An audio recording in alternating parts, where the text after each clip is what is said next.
나와 함께 하시는 주님, 그 주님을 잊지 않는 오늘 한 날 되게 하여 주옵소서. 오늘도 나와 함께 하시는 줄 믿습니다. 우리와 함께 하신 줄 믿습니다. 그것을 믿고 나가는 저들 되게 하여 주옵소서. 어제의 마음 상함이 오늘 나를 지배하지 말게 하여 주시고, 어제의 기쁨 때문에 오늘도 또 그 기쁨에만 사로잡혀 있지는 않게 하여 주옵소서. 오늘에 주시는 은혜, 오늘에 주시는 기쁨을 마음껏 누리고 또한 이겨나가며 승리하는 저들의 삶 되게 하여 주옵소서. 사순절 둘째 날을 맞이합니다. 우리가 조금 더 경건 생활에 집중하게 하여 주시고, 하나님이 우리에게 주시는 그 은혜의 길에 함께 서게 하여 주시옵소서. 감사합니다. 고마우신 예수님 이름으로 기도드렸습니다. 아멘, 아멘. 사순절 두 번째 말씀입니다. 이사야 62장 1절 말씀 같이 봅니다.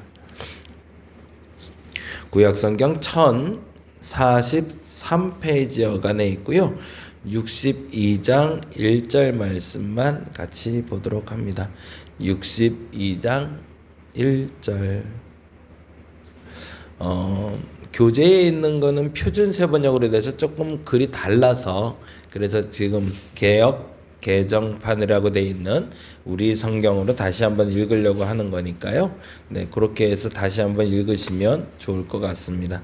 그래서 표준 세번역으로 돼 있는 것 말고 우리 성경에 돼 있는 대로 같이 한번 한 목소리 읽겠습니다. 62장 1절입니다. 나는 시온의 의가 빛같이 예루살렘의 구원이 횃불같이 나타나도록 시온을 위하여 잠잠하지 아니하며 예루살렘을 위하여 쉬지 아니할 것인즉. 아멘. 예, 말씀 읽어드립니다. 같이 한번 천천히 같이 한 목소리 읽었으면 좋겠습니다. 1000만 개의 촛불이 무능하고 불의한 정권을 바꾼 적이 있습니다. 그 많은 수가 모여 정치를 움직였다는 경험이 현실을 이길 희망이기도 하고 절망이기도 합니다. 삶의 모든 부분이 정치인의 결정으로 영향을 받습니다. 잘못되거나 나쁜 정책은 가난한 이들이 피해를 먼저 받습니다. 사회가 억울하게 가면 법의 적용 역시 억울하게 판결 날 수밖에 없습니다. 법조인들도 시대 정신에 영향받는 사람이라 그렇습니다. 억울한 절망의 시대, 하나님만 쳐다보는 시절에 우리는 기도할 수밖에 없습니다. 구원받기까지 공의의 빛처럼 드러날 때까지 쉬지 않겠다는 주님의 약속을 믿는 우리의 믿음이 우리를 구원으로 이끌 것입니다. 비록 그늘에 앉아 힘들지라도 믿음을 갖고 기도합시다. 아멘. 하나님의 공의를 믿으시고 기도하는 오늘 한 날 되시기를 간절히 바랍니다. 아멘. 누가복음 말씀 함께 보도록 합니다. 누가복음 17장 1절에서 10절을 볼 거고요. 오늘은 누가복음 17장과 18장 말씀 같이 봅니다.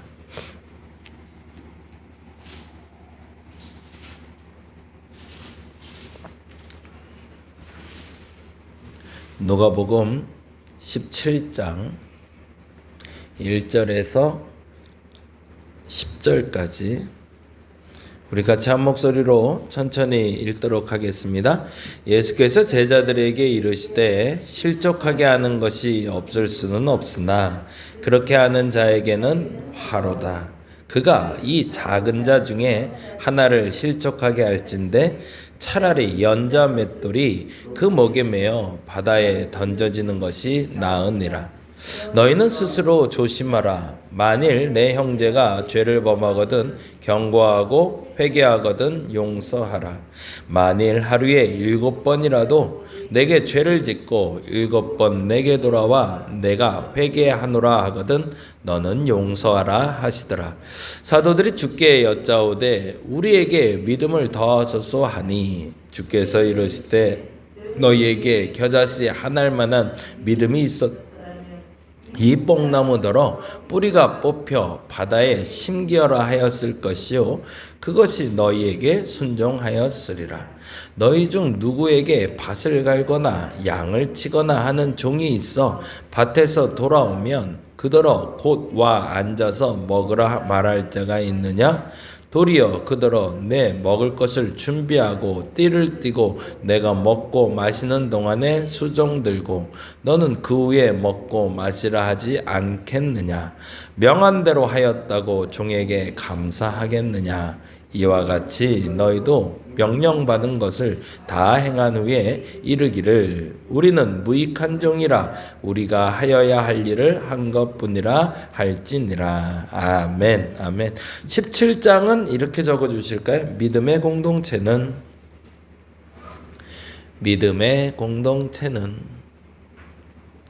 이렇게 적어 놓으시고 나중에 한번 쭉 보세요. 그래서 여러분이 성경 읽기가 좀 이렇게 습관이 잘 됐으면 좋겠습니다. 지금 제가 계속 해드리는 거는 주제 찾기예요. 그래서 어떤 연관어에 어떤 주제를 찾아내는가가 너무 중요하기 때문에 오늘 본문의 주제는 뭔가 여러분이 찾아보시라는 겁니다. 17장 1절에서 10절까지 그 믿음의 공동체의 기준을 얘기하고 있는데요. 1절과 2절에는 약자를 보호해야 된다라는 이야기를 하고 있어요. 같이 한번 읽어볼까요? 예수께서 제자들에게 이르시되 뭐래요? 실족하게 하는 것이 없을 수는 없으나. 이 말이 참 멋있죠. 누군가를 실망시키고 좌절시키는 일을 안 할 수는 없다. 서운함이 없을 수는 없다는 거죠. 누구랑 일하다 보면 꼭 그런 일이 발생한다는 거죠. 어제 일이 저도 계속 지금 마음에 걸려서 마음이 좀 속상한데, 만일에 여러분도 생각을 해보세요. 위에 한 사람이 있어요. 제일 위에 우두머리가 되는 대장이 있고요. 그 다음에 중간 대장이 있고, 그리고 일하는 사람이 있잖아요. 그런데 이 중간 대장이 되는 사람은 누구의 말을 따라야 돼요? 대장의 말을 따라야 되는 게 맞고, 대장은 중간 대장에게 시켜놓은 일을 밑에 사람들에게 일을 시켰을 땐 믿고 맡겨야 되는 게 맞죠. 그렇죠? 제가 잘 설명하고 있죠. 그러니까 대표가 있고 그리고 이사나 사장들이 있고 그리고 밑에 사원이 있다면 대표가 무슨 일을 하자라고 결정하면 그 부사장이나 과장이나 이런 분들에게 일을 시키고 그 과장들이 그 밑에 사원들에게 일을 시켜서 그 일이 된 다음에 대표는 보고받으면 되는 거잖아요. 제가 조금 좀 고민스러운 일이 생겨서 이제 그런 계보도를 그리는 일을 하나를 하고 있는데, 그래서 제가 일을 하나를 좀 부탁을 했어요. 밑에 분들에게 좀 부탁을 해서 이 일을 하라라고 시켰는데 불만이 나왔어요. 불만이 안 나올 수가 없죠. 모든 일이 다 만족스럽지는 않으니까. 그게 툴툴거리는데 어저께 전화 통화를 저거 하고 그리고 나서 아이고 잘했어요, 고생했어요, 잘 좀 하고 오세요라고 했는데 끊었는데 핸드폰이 이게 우연하게 갑자기 연결이 됐나 봐요. 전화가 왔어요. 그래서 받았더니 나한테 전화한 게 아닌데 자기들끼리 전화하는 게 나한테 들렸어요. 그런 경우가 또 있더라고요. 그러면서 이제 나에 대한 이제 그 실망과 불만을 얘기하는 걸 들은 거죠. 그래서 여보세요 그랬는데 대답을 안 하는 걸 보니까 이게 잘못 연결이 됐어. 그러면 이제 나에 대한 서운함을 얘기하는 거죠. 그거는 못할 일인데 그거를 시킨다고. 무슨 막 투덜투덜대요. 근데 여기서 내가 이게 아는 척하면 안 되겠다 싶어서 그냥 끊었어요. 끊고서 이제 못 든 척하고 있는데 대표가 전화가 왔어요. 저한테. 그래서 무슨 일이 있네요 저한테. 그래서 아무 일 없다고, 일을 시켰다고, 그래서 일을 하라고 그랬다고. 그랬더니 아니 그게 아니라 그쪽에서 연락이 왔는데 문제가 좀 있다고 그러던데, 그러는 거예요. 그럼 어떻게 얘기가 들어간 거예요? 제 밑에 사람이 저를 거치지 않고 윗사람에게 보고를 한 거죠. 근데 이렇게 됐을 때는 어떻게 해야 맞는 거예요? 대표는 저한테 전화를 하면 안 되는 거죠. 그 밑에 사람을 혼내거나 다스려줘야 되는 거죠. 너 양 목사한테 일 받은 거 아니냐? 양 목사한테 물어봐 라고 얘기하는 게 맞는 거죠. 그러고서 이제 대표가 저에게 그거를 파기하고 그 일을 시키지 말라고, 그러다가 아니야 내가 얘기할게 그러면서 그냥 끊어버렸어요. 이래버리면 이제 저는 두 번 다시 이 밑에 사람한테 일을 못 시키는 거죠. 근데 이게 너무 서운한 거예요. 왜 일을 그렇게 할까? 일을 맡겼으면 일의 결과가 나올 때까지는 맡겨줘야 되는데, 근데 중간에 자꾸 터치를 하면서 일이 이게 진행이 안 되게 만들면 일은 돌아가질 않으니까. 근데 그 속상함이 마음에 남아 있더라고요. 근데 오늘 본문을 보는데 그 마음이 드는 거예요. 아이, 일하다 보면 누구라도 실망 안 시킬 수 있겠나? 나도 마찬가지인데 라는 얘기죠. 근데 중요한 단어가 이 단어로 다시 연결돼요. 같이 한번 읽어볼까요? 예수께서 제자들에게 이르시되 실족하게 하는 것이 없을 수는 없으나 그렇게 하는 자에게는 뭐가 있대요? 화가 있대요. 그러면 실족하게 한 대상이 아니라 실족하게 한 사람이 화가 있다는 얘기죠. 그래서 이렇게 얘기합니다. 2절 말씀, 그가 이 작은 자 중에 하나를 실족하게 할진대 차라리 연자 맷돌이 그 목에 매어 바다에 던져지는 것이 나으니라 라고. 그래서 그 약함으로 말미암아 상처받을 만한 사람을 만약 알게 된다면이에요. 이건 모르면 어쩔 수 없어요. 앞서 말한 대로 그 대표가 저에 대해서 제가 상처받는 걸 모르면 그건 답이 없는 거예요. 근데 만약 안다면이 전제가 되는 거죠. 그러면 그분보단 제가 약자니까. 그래서 그 약자가 상처받는 걸 안다면 두 번 다시 그 일을 하지 말라는 겁니다. 교회 내에서도 마찬가지입니다. 교회 내에서도 일을 시키는 사람과 중간에 일을 하는 사람과 맡아서 일을 하는 사람들이 있어요. 그 역할이 잘 분리가 되지 않으면 서로 간에 서운해질 수밖에 없습니다. 나중에 결과를 가지고 얘기해야 될 때가 있고 과정을 가지고 이야기할 때가 있는데 그것이 누군가의 마음을 실족하게 하지 않는 여러분 되시기를 간절히 바랍니다. 두 번째로 중요한 것이 있는데요. 3절과 4절 말씀이 됩니다. 같이 한번 읽어볼까요? 너희는 스스로 조심하라. 만일 내 형제가 죄를 범하거든 경고하고 회개하거든 용서하라. 만일 하루에 7번이라도 내게 죄를 짓고 7번 내게 돌아와 내가 회개하노라 하거든 너는 용서하라 하시더라. 이건 조금 좀 어려운 단어를 적어 놓으려고 하는데요. 권선징악하라 라고 적어 놔주세요. 약자는 보호받아야 된다. 마음이 약하거나 일을 잘 못하는 사람들도 보호해 주어야 된다라고 생각해요. 맞아요. 그런데 중요한 건 약자라고 해서 악하지 않은 것은 아니다를 여러분이 아셔야 돼요. 거기다도 그런 말도 적어주세요. 약자라고 악하지 않은 건 아니다. 이게 조금 착각되는 사람들이 있어요. 가난한 자를 편벽하게 하지 말고 라는 성경의 단어가 나와요. 그건 무슨 말이냐면 가난한 사람이라고 무조건 도와줘야 된다는 건 아니라는 얘기예요. 세상에 약자들이 많아요. 사회적 약자들도 있고 가정에서도 약자들이 존재해요. 근데 약삭 빠른 약자들이 있어요. 그래서 심지어는 조금 선진국들 가면 일하지 않으면 돈이 더 많이 나오니까 차라리 일을 안 하는 사람들이 있어요. 그럼 무슨 일을 하는 거죠? 약자로서 자신이 당당하게 자기의 권리를 찾는 것이 아니라 약삭빠르게 사는 거죠. 악하게 사는 사람들이 있어요. 본인이 약하다고 생각해서. 그래서 제가 제일 싫어하는 사람 중에 하나가 뭐냐면 선교사님이나 아니면 작은 교회 어려운 목사님들 중에 그렇게 구걸하듯이 선교받는 분들이 있어요. 그런 분들은 저는 너무너무 싫어요. 선교사님 중에 한 분 제가 아는 분인데 그분은 아주 그걸 기도 제목이라 생각하고 착각하며 올려요.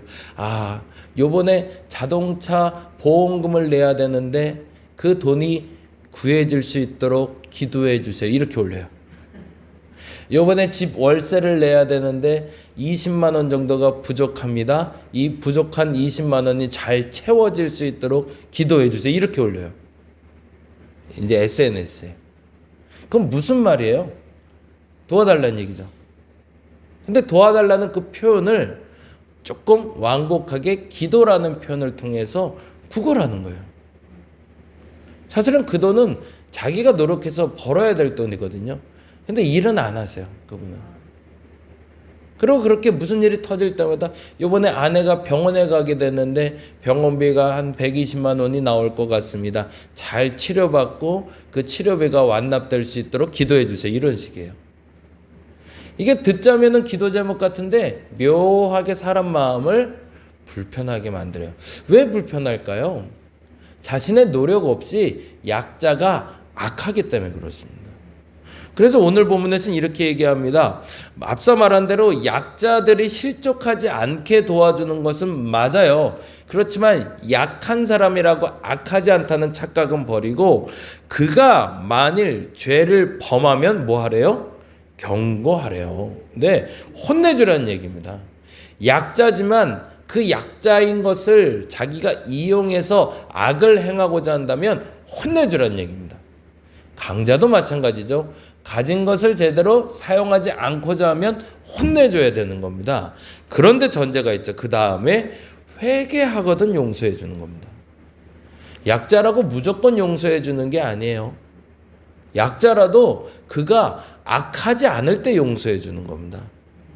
강자라고 무조건 악한 건 아니에요. 강자도 선할 수 있어요. 중요한 건 그가 잘못하면 혼내줘야 되는 거고 그가 회개하면 용서해 주는 겁니다. 그게 권선징악입니다. 그 믿음이 우리 공동체 내에도 존재하기를 간절히 바랍니다. 나는 어리니까 봐줘야지. 나는 여자니까 봐줘야지. 이런 말은 하지 말아야 된다는 얘기죠. 세 번째로 중요한 단어가 나옵니다. 5절에서 6절인데요. 이 말 참 또 중요해요. 그러니까 믿음의 공동체에서 첫째는 약자를 보호해야 되고요. 두 번째는 바르게 권선징악해야 되고요. 5절에서 6절에 이 단어가 나옵니다. 같이 읽어볼까요? 사도들이 주께 여짜오되 뭐라고 되어 있어요? 우리에게 믿음을 더하소서. 이 말이 무슨 표현일지 아시면 충분히 이해가 되실 거예요. 우리에게 믿음을 더하소서라는 말은 무슨 말일까요? 믿음을 양으로 계산하는 거죠. 믿음이 크고 작음에 대해서 판단하고 있다는 겁니다. 그러자 예수께서는 이렇게 얘기하십니다. 6절에 뭐라고 되어 있죠?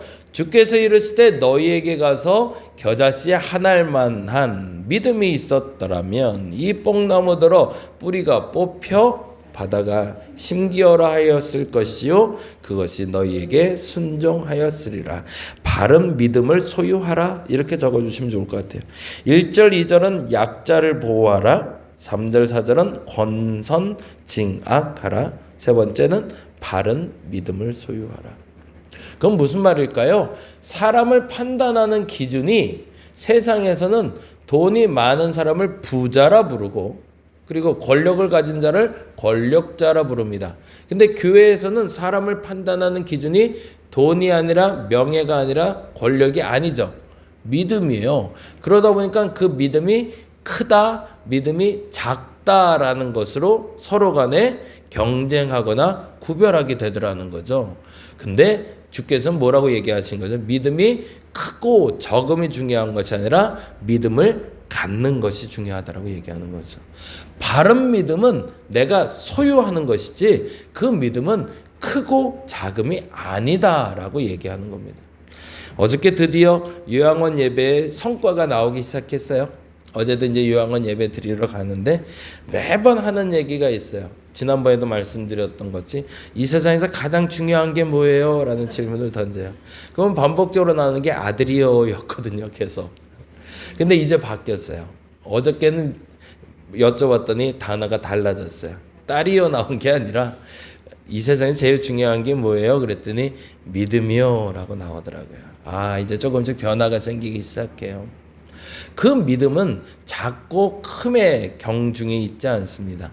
바른 믿음은 얼마나 진실한 그 믿음을 갖느냐의 차이가 있는 거죠. 요양원 할머니들이 가진 예수에 대한 믿음과 내 믿음의 크기가 차이가 있을까요? 아니요. 그 믿음엔 차이가 없습니다. 믿음의 행함의 차이가 있는 거죠. 믿음에는 경중이 없습니다. 그 믿음을 가지고 행하는 것이 얼마나 큰 일을 하느냐, 작은 일을 하냐의 차이죠. 그 믿음 때문에 서로 시험 들거나 그 믿음을 서로 경쟁하는 분들 되지 않기를 간절히 바랍니다. 그리고 마지막 네 번째로 너무 중요한 단어가 나오고 있어요. 7절에서 10절인데 같이 읽어봅니다. 너희 중에 누구에게 밭을 갈거나 양을 치거나 하는 종이 있어 밭에서 돌아오면 그더러 곧 와 앉아서 먹으라 말할 자가 있느냐. 이 말은 조금 오해하지 않게 설명을 좀 해야 되죠. 그때 당시엔 종이라는 것이 존재할 때 더 정확히는 노예가 존재할 때거든요. 노예는 사람으로 취급받지 않았다고 하지만 이때는 사람으로 취급받지 않지는 않았어요. 노예 중에도요, 소유권을 가진 사람이 있고요, 사유재산도 있었어요. 그러니까 지금 우리가 생각하는 그 흑인 노예 개념으로 생각하시면 안 돼요. 이때 노예들은요, 그래도 사람으로 인정받던 사람들입니다.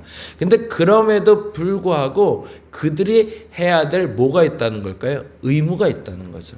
그래서 여기는 이렇게 적어주시면 좋을 것 같아요. 의무를 행하라. 권리를 찾기 전에 예수께서는 우리 보고 의무를 먼저 행하라 라고 이야기하십니다. 그리스도인으로서 마땅히 해야 될 일이라는 것이 있습니다. 그것을 잘 알지 못하기 때문에 교육이라는 걸 시키는 거죠. 그래서 성경 봐야 된다고 얘기하고 기도해야 된다고 얘기하고 성도들 간에 성숙한 교제를 이루어야 된다고 얘기하고 전도해야 된다고 얘기하죠. 근데 우리나라에 병폐를 가져온 것 중에 하나가 그 기본적으로 해야 될 의무에 상을 주기 시작하면서 병들기 시작했죠. 그래서 우리가 많이 만들어진 게 전도왕이라는 걸 만들어 놨어요. 전도는 의무일까요? 권리일까요? 의무죠. 근데 어느 순간부터 전도가 권리가 돼버렸어요. 그래서 어느 한 교회에 1000명을 전도한 전도왕 권사님, 뭐 10명을 전도한 집사님, 뭐 이런 식으로 평가해서 그들을 높여주기 시작했죠. 그래서 최근은 아니지만 예전에 혹시 보신 적 있는지 모르지만 뭐 제주도 여행 상품권을 주기도 하고 뭐 티코라는 경찰을 걸기도 하고 그래서 전도 축제 할 때 그 전도 축제의 상으로 그분들이 부상을 가져가기도 했었습니다. 물론 그래서 교회 안에 전도는 많이 됐죠. 그리고 전도도 많이 됐지만 많이 병들게 됐죠. 왜 병이 들었을까요? 전도가 의무가 아니라 권리가 됐기 때문에. 물론 칭찬해 주어야 됩니다. 전도를 잘하는 사람, 기도를 많이 하는 사람, 말씀을 잘 보는 사람, 그리고 성도들을 잘 권면하고 다스리는 사람은 칭찬해 줘야죠. 근데 오늘 본문에서 이렇게 얘기하고 계시죠. 10절 말씀 같이 읽어볼까요? 10절 읽어봅니다. 이와 같이 너희도 명령받은 것을 다 행한 후에 이르기를 뭐라고요? 우리는 무익한 종이라 우리가 하여야 할 일을 한 것뿐이라 할지니라. 거기다 줄쳐놓고 별표해 주세요. 여러분이 우리 교회 내에서, 여러분이 신앙의 공동체 내에서, 믿음의 공동체 내에서 해야 될 마지막 고백입니다. 뭘까요? 우리가 하여야 할 일을 한 것뿐이라. 저와 여러분이 자랑해야 될 것들도 있어요. 그러나 당연히 하여야 할 일을 마땅히 할 수 있는 여러분 되시기를 간절히 바랍니다. 그래야 공동체가 건강해요. 근데 마땅히 해야 될 일을 하면서 칭찬받기 시작하면 그걸 권리인 줄 알고 누리기 시작하면 바로 병들기 시작합니다. 다시 한번 점검해 봅니다. 우리의 믿음의 공동체는 무엇을 가지고 있는가? 무엇이 부족한가? 무엇을 해야 되는가? 첫째는 아까 말씀드린 대로 약자는 보호받아야 됩니다. 두 번째는 약자라고 악하지 않은 것은 아니다라는 걸 기억하시기 바랍니다. 세 번째는 바른 믿음을 소유하시기 바랍니다. 그리고 마지막 네 번째, 마땅히 해야 될 의무를 행할 수 있는 여러분 되시길 바랍니다. 18장 얘기 잠깐 하고 마무리할게요. 17, 18장을 읽을 거니까 18장은 기도에 대한 이야기를 하고 있습니다. 그래서 과부와 재판장의 비유를 통해서 지속적인 기도에 대해서 이야기했다면 9절부터 바리새인과 세리의 비유로 솔직한 기도에 대해서 이야기하고 지속적이고 솔직하게 기도해야 응답받는다라는 얘기를 18장에서 하고 있어요. 그래서 18장은 이렇게 적어주시면 좋을 것 같아요. 기도는 이라고 해놓으시면 좋을 것 같습니다. 17장의 믿음의 공동체에 대해서 묵상하시고 18장 기도에 대해 묵상하시며 여러분의 신앙이 오늘 한 걸음 더 전진하고 점검받는 오늘 한날 되시기를 간절히 바랍니다. 기도하겠습니다. 우리의 믿음의 공동체는 무엇이 존재할까요? 누군가의 마음을 상하게 하지 않았는지, 잘못을 했는데 무조건 용서해 주기를 바라지 않았는지, 바른 믿음을 갖지 않고 믿음을 비교하지 않았는지, 의무를 행하고서 칭찬받기를 원하진 않았는지 점검해 보게 하시고 바른 믿음의 공동체 세워가게 하여 주시옵소서. 감사합니다. 고마우신 예수님 이름으로 기도드렸습니다. 다 같이 기도하고 돌아가겠습니다.